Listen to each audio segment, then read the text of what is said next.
Hello Bookwolves, my name is Cam and I'm here today with the top 5 things that drive me nuts when I'm reading books. I'm talking about the cliches, the things that happen every single book, the thing that you just get sick of seeing, the thing that just kind of makes you cringe when you read it. Some of these you definitely would have heard of before, and I guarantee that at least one of these has probably annoyed you as well. Roll the intro, do it now!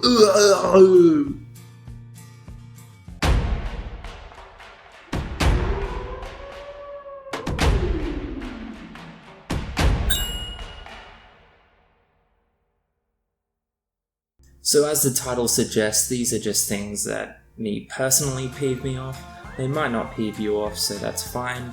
Don't need to make a debate out of this. It's just things that I find pop up time to time that don't really need to.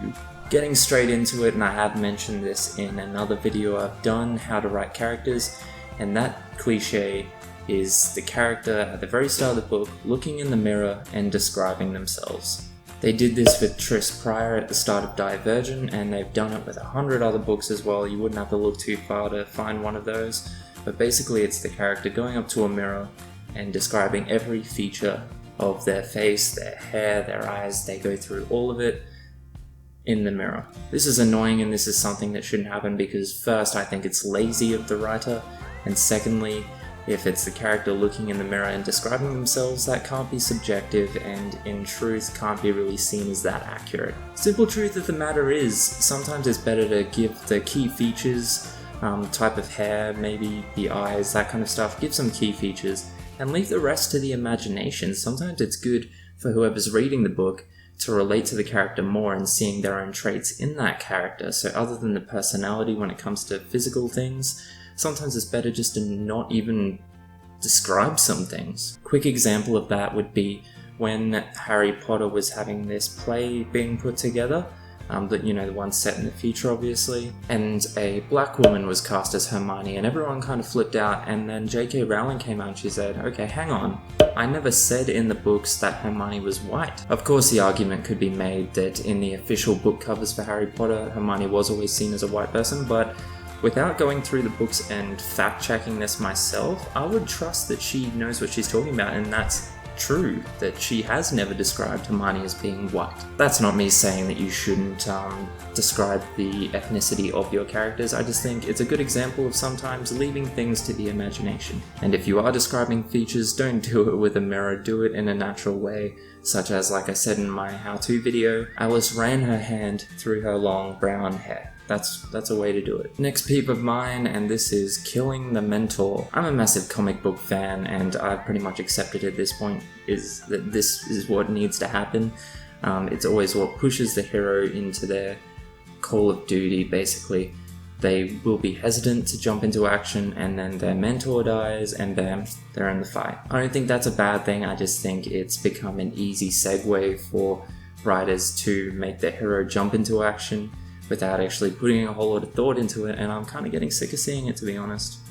My next peeve is the traitor friend. Yes, we've all seen this happen in movies and books, where the hero will meet someone along their journey, become friends with them, and then right at the very end it turns out, oh no, they were the bad person all along. Again, this is a plot or a story device that I think is essential to some stories, but there are some stories where you can tell they've just done this for the cheap twist and the cheap thrill of it. I hope this is something that doesn't stop happening. I just think writers should put a lot more thought into it before using this device, because it is very commonly used. We're a bit over it. Next up, here we go. Love triangles. Maybe it's just the Duty McDude in me. Dude in me, but I'm a bit sick of seeing love triangles with 2 dudes and 1 chick. I'm sure I'd be sick of it with 2 chicks and 1 dude as well if that was something that happened commonly, but it doesn't. I'm just kind of sick of seeing this chick who has 2 dudes pining over her and she just can't seem to make up her mind. Oh, I'm sorry, but who f***ing cares? I'm talking about books like Twilight obviously is the big one, Hunger Games, all that kind of stuff.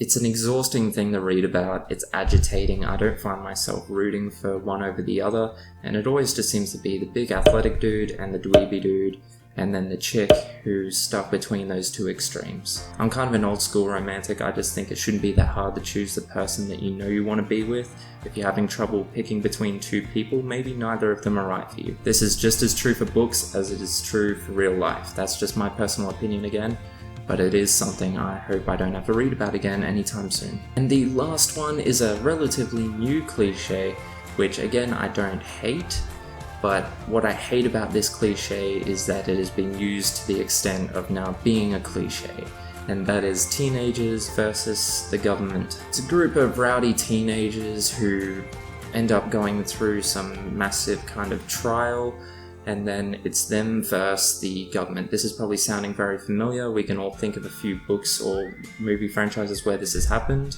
We're talking Hunger Games, Divergent, Maze Runner, all those kinds of stuff. And it's always commonly done in a post-apocalyptic world as well. Again, it's a storyline that was great to me at the start, but it needs to kind of slow down now. We've seen enough of that. Let's get something else happening. I can't help but feel a bit childish when I'm reading books with that kind of premise anyway, because it feels like kids versus the grown-ups. Like, you know the show Rugrats? That's how it feels sometimes, and no matter how much gore or how much drama they put into it, I just can't help but feel like it's just a bit too padded with angst, and I'm just kind of like, that's what young people like though. They like reading about them versus the man, versus the government figures, versus the adults. That is what sells, so I guess I can understand that. It is, I suppose, from a business perspective, it is an intelligent decision, but from an original kind of writing standard, it's at the point now where it is a cliche. I'm comfortable saying that. Yeah, so that's basically it. That's my cliches. Top 5. Again, before anyone gets defensive about any of these are my personal preferences. It's not a stock standard. And I mean, some of these cliches that I've almost used in my writing, some of these things could be comparable to some of the stuff I've done in my writing, but I always make a conscious effort to avoid these things. If there's any cliches I haven't mentioned, or you want to have a chat about any of the ones I have, please leave a comment. I would love to have a conversation about this. As always guys, thanks for watching another fun video today. We've had fun. We've had a good time. Yeah. You can ask me any questions via my Tumblr, Twitter, or Goodreads, and all my other social media links are below. I post 3 videos a week, so that you can see those, make sure you join the Wolfpack and subscribe. That's me done, so catch you later.